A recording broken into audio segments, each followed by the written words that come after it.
Hello, I'm Kara Guiff, founder and lead trainer for Guiff Goodies for Education. And today I'm here to talk to you about productivity tools that everyone can use. Whether you're a teacher, a student, or a parent, you should find something useful.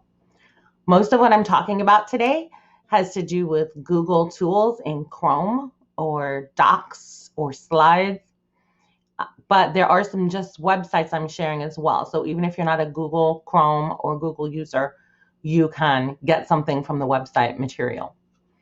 Down here at the bottom of the screen that you're looking at right now, it shows the link to my list of tools, which I'll pop up here real quick. This is it. You will get the link to all of my recommended websites, embedded tools, add-ons, and extensions, which we'll be discussing some of today. We won't have time to get into all of them. So I'm going to put this into presentation mode. Little trick, if you don't know this, you can highlight everything, including and up to the word edit, and type present and enter in Google Slides, and then you will get to see in presentation mode while still having access to your other tabs. Very, very useful. I'm going to give you a moment to get this link right here if you want it before I go on to the next page. Excuse me.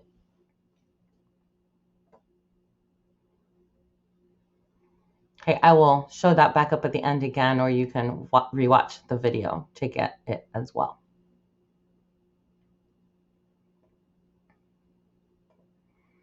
Okay, so this is me. I am a special education and blended learning teacher at White's Junior Senior Alternative High School. I work right now 100% virtually with kids. I do have a classroom of my own when brick and mortar is allowed to be open, but at my school, that's not been allowed yet this year. We're in central Indiana, and my school is connected to a residential court order placement school.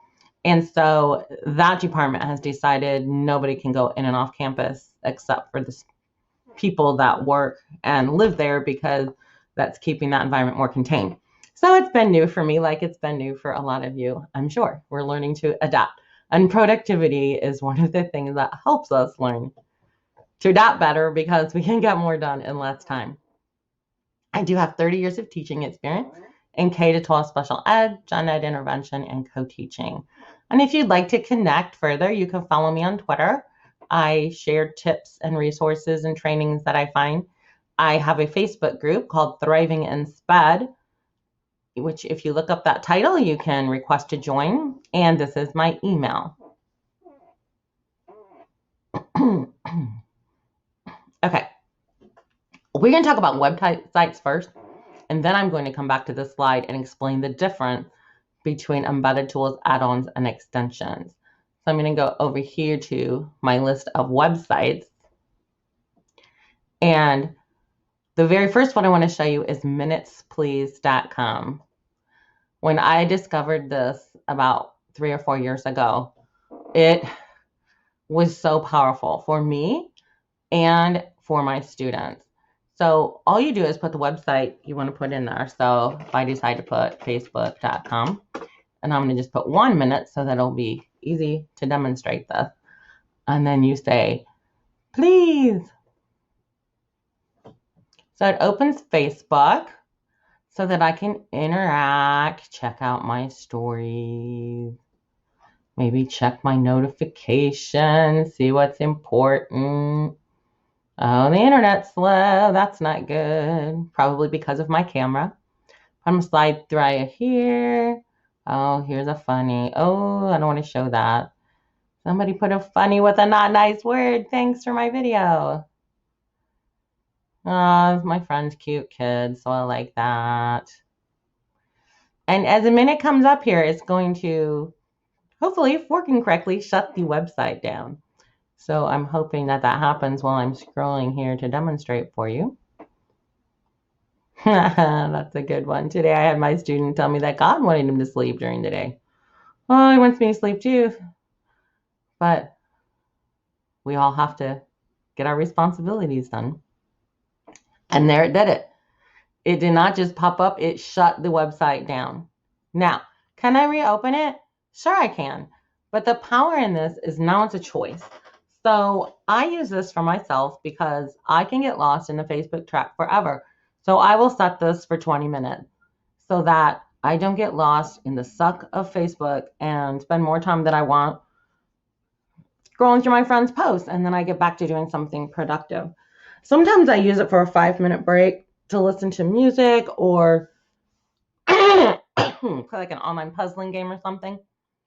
For my students, we started using this for free time. So if they earn free time on their computer, we would put the website that they wanted to go to for free time and 10 minutes or much time they learn.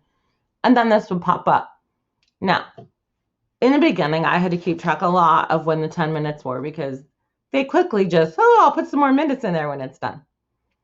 But as time went by, they learned to regulate themselves.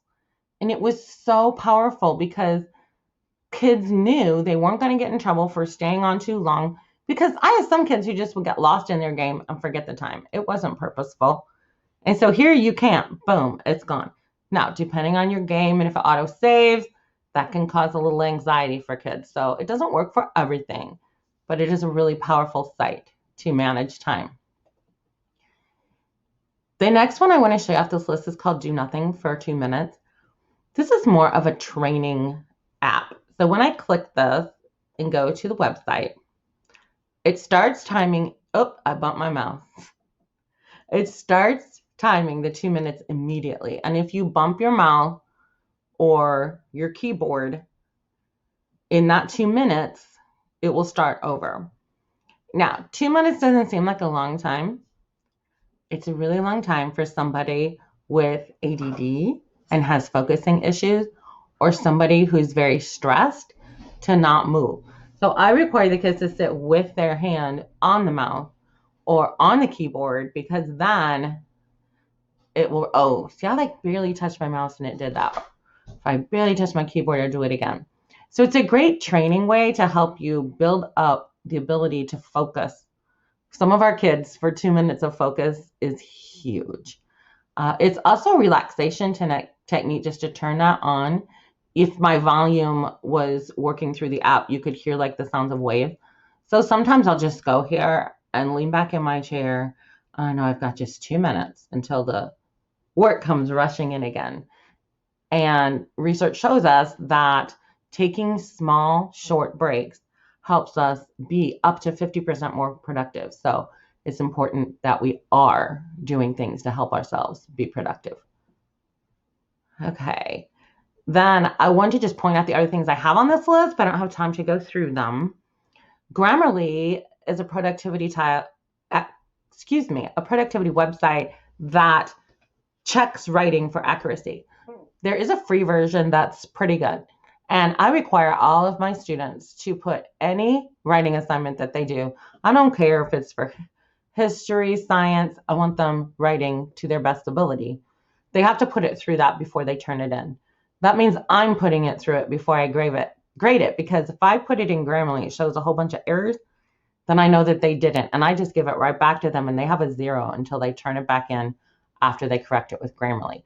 So it's a productivity time for me and the students, saving time in the end by putting time up front. Hemingway app is more for older students and it checks writing for sentence, phrases, and structures. And you can check it for one or all of the things it offers, but it's really helpful to have kids, older kids at least, maybe 8th grade on, put their writing through that before turning it in. And then the last 3 websites that I have are just places that students can go and mix and choose the sounds that they like to listen to block out so that they can focus. So what our students are like, well, I have to have music or noise to be able to focus. These things have proven to help relax you and help you focus. And if they turn their music on, they're bebopping to the words and they're not 100% focused on their task. I know I do that. I'd love to have music on when I work, but there are certain musics that I can't listen to or they distract me rather than focus me. So that's what those things are for you to look at. Okay, back over here. Now we're talking about Google and the Chrome browser and Google tools like Google Docs, Google Slides, Google Sheets, all that good stuff. So what are the difference between all of these things? Embedded tools are the items that are already available within each app through menus. So if you have Google Docs or Google Slides or Google Sheets, embedded tools are the things that are already there on a menu that Google has for you. Add-ons are things that you have to add individually to each app through an add-on store. And I'm going to show you all of these as well. But the add-ons, you go and you buy them kind of like you buy extensions, but they're 99% of them are free. They just help Google Docs, Google Sheets, Google Forms, all of those things work better if you add something to them.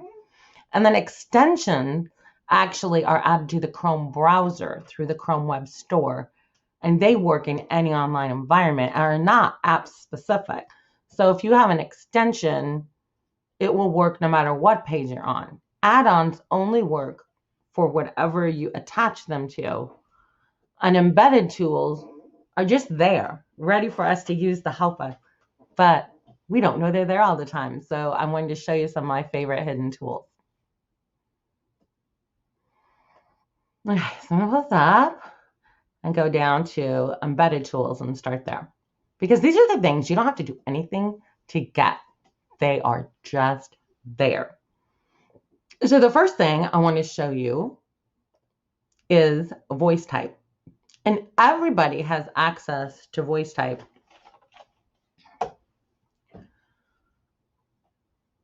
With a click of a couple of buttons. If you go to click tools and then voice typing, or you can click Control-Shift-S and the shortcut will open Google Voice. However, if you have Screencastify, it will open that instead. So you have to have caution with that shortcut. So I usually just go to, I'm going to set up here. You always need your cursor where you want to use something before you click it. So I'm going to start typing right where my cursor is. So now I'm going to go to Tools, turn my voice typing on. And this pops up, and then I have to, when I click to speak, it will turn red. And you will see that it starts inserting everything I say, period. I can give punctuation marks to it, period. I can say ... and I'm not sure what it will do. It put 3 dots in. I have no idea why it thinks I said Panama boxer. So I'm going to stop that and go back here and fix this to say, I have no idea what it will do. That was funny that it said Panama boxer, but we'll see. And then it thinks I said stinks, but I said thanks. And when you make these kind of corrections, Google starts learning from your voice. So I'm hopeful that when I say these things again, it will understand it. I have no idea why it didn't understand me the first time and why it thinks I would want to talk about Panama boxer. And so it did say thinks instead of stinks, and I think that I pronounced it the same way. So we'll see what happens going forward, period. Google Voice has a very quick learning curve. You can see how it works for a student just about as easily as talking into their iPhone or their Android phones do when you do voice text or voice email. So kids are familiar with it, but it's really nice to have this and can help students go quicker, and teachers. I use it sometimes to quicken up what I do. I talk faster than I type. Okay, another thing that is embedded, and these are all things that are embedded in Google Docs, Google Slides, Google Sheets for the most part that I'm showing you right now. When you get this shared chart, it will tell you more about them in here. So it's showing that this one works on Docs and Slides. This is how to find the personal dictionary. So that's why getting that list that I offered you is going to be helpful to you, so you don't have to remember everything and search for it yourself. So to see the personal dictionary words, you click Tools, hover over spelling and personal dictionary. So I go tools, dictionary. Nope, that's not what it said to do. Tools, spelling, personal dictionary. Tools, spelling, and there's the personal dictionary. So if I open that up, I can add a word like this because this is my last name and nobody ever understands that that's a real word. So now it will not count that as spelled wrong from now on when I type it. Yay! Now, if I want to type Blackenberry, I'm just making up a word. It knows. Okay, it doesn't know that word, but maybe I have a student with that last name. So I can right click and add it to the dictionary and it will add it right there and never come up on spell check again. And this can be really helpful because students, adults too. I've seen adults that the red squiggly line really distracts them and they will keep clicking to get that red squiggly line to go away. They will just keep desperately trying to spell it correct. And they'll be like, why doesn't it like my name if it's their name? And so using this personal dictionary helps us be more productive in our writing because Google is now recognizing words that are personal to us. So that's another good one. The Google Keep notepad is exactly kind of what it says. It takes notes for you, keeps ideas that you might not necessarily want to have show up on your document itself. So when you go to the right over here, there's a side panel. And if you don't see the side panel, it's because somebody has clicked this little arrow on the bottom and you can hide that side panel. So if you see the arrow, you click it to open it. And Google Keep is right here. It has a little yellow note with a yellow light bulb on it. And so these are notes that I have in my Google Keep right now. But if I want to add something from my notes, because maybe I'm looking at fill-in notes and the teacher says, this will probably be on a test. And I'll be like, oh my gosh, I need to get this in Google Keep. So I select the text, right click, save to keep. And it's going to open a new, excuse me, a new note for me right there. And I can say on history test, study. So I make sure that I study those things. You can use that when you're reading things to help you remember key points from articles that you're reading. So you can see there's a myriad of uses for that, but it's really easy to hide and open. You can see peeking in here that I use this for an IEP checklist. So I remember things that I do when I'm doing the IEPs, and it's really helpful for that too. You can make checklists out of it. But the note taking is what I wanted to show you right now. It's so easy to do. And then you can always get back to those notes. You don't have to go into Doc. You can just go keep.google.com and that will log you into your Google Keep. And here's, oh, I'm studying for my history test. This is what I need to study. So if I had history test, science test, English test, they all would be here for me to see. So Google Keep is a really nice way to take notes while you're reading. Next one on here is to translate a document to another language. And you can do that with anything. I've had people that speak these other languages, especially Spanish, tell me it's not the best, but it's enough that they can figure out what it means. So if you need to translate something professionally, Google Translate is not the way to do it. But it is nice that it's an option on there and you just select the text that you want, click tools. Oh, it will do the whole document. Sorry, not select the text. So tools, translate the document, and it's going, I can name it if I want. I get to choose the language. I'll just pick Corsican. I have no idea what that looks like. And translate it. And so it's going to help somebody to read a little bit of what you are trying to get to them. It might not take away all the barriers, but it should help make communication better. But just with one click, you can do entire documents like that. And then it's automatically saved in your Google Drive. Explore, one of my very favorite features that people don't realize is hidden. It is actually a built-in research tool to find documents, images, etc. You can cite them with a click and all without ever leaving your document. It's like mind-blowing if you've never seen this before.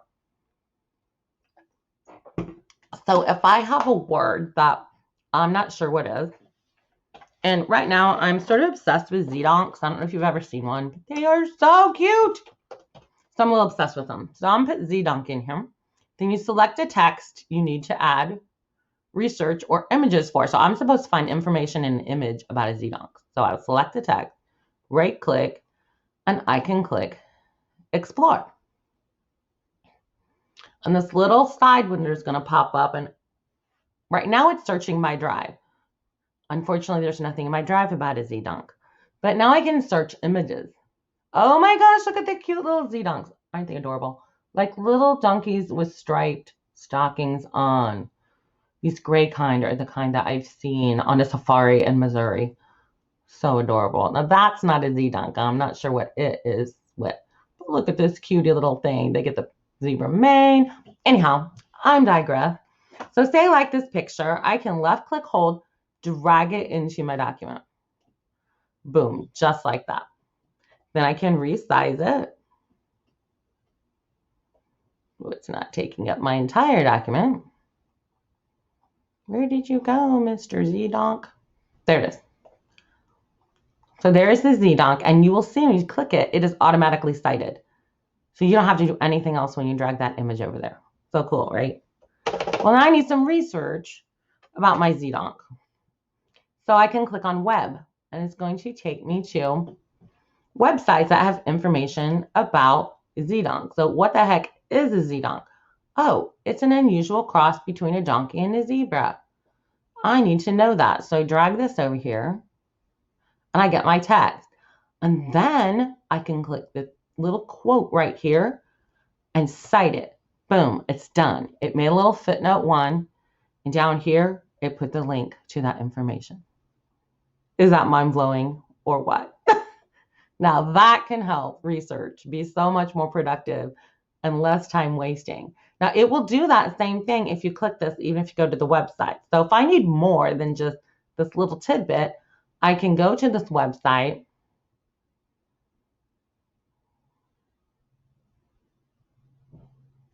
Maybe, if my lagging internet lets me. Well, it's a little slow today. So what I could do is copy the words from here, paste it, and then I could still click this to get the site on it. It doesn't have to be dragged over from this box. So a really nice way to cite things easily and make sure we're following good digital citizenship, as well as saving us time and productivity. There it came up. So if I want to copy this, here's Pippi. About Pippi, let's see. A male donkey and a female horse produce mule. But it's unusual for a female donkey with a male zebra. So that's how they're made. That might be interesting. So I copied this. Go back over here. Whoa. I accidentally clicked that source open. There's my new words. And if I sit here and cite again, it's doing the same thing. And it's made me another footnote at the bottom of the page. So now that's cited as number 2 as well. So, pretty cool, huh? It is cool. I love, love, love, love, love. Explore. So helpful. Okay, and the last thing that I want to show you about the embedded tools is the table of contents, which you've probably seen me using. Right over here, I am able to click, go to my personal dictionary, go to voice type, go to related topics, go to table of contents. And the way to make this show up is so easy. It's this little arrow right here. You can either see the outline or not see the outline. If you click on this, it will just pop up. It's automatic. However, the way that you put things that show up in here is important. So right now, when I copied some of that stuff from the website, it puts some of that in my table of contents that I don't want there. So I've got to go back to this. Comes out, can't believe. I need to make sure that all of this is normal text. And then it goes away. What shows up over here are things that are headings right here where it says that. Let me show you. So if I'm going to explore, I click on it, it says heading 2. But when I'm on other text, it says normal. So if I make sure the cursor to pop up as a clickable link, I just have to change it to one of these headings. It can be any one, it doesn't matter, except normal text. So maybe I don't want it very big, so I'll do 3. And there it shows up there because it's under Explore, it dented it in. Because I used heading 3 and Explore is heading 2. And that's how you make your table of contents show up. Cool stuff, huh? Okay, that is the end of the embedded tools things that I wanted to show you. Other things I want to show. Add-ons. Okay, add-ons are the things that work in documents on their own.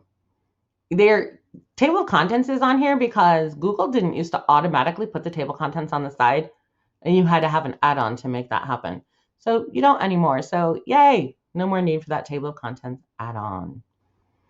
But there are lots of things here to help you work with docs. And this is how you find add-ons. You click add-ons right here next to tools on the menu. And then you click get add-ons and a little store will pop up. And if you want to be able to type math better because you're a math teacher, here's an extension you can add to help you do that. If you want to take your Google Doc and change it into a form, here's one you can click on to do that.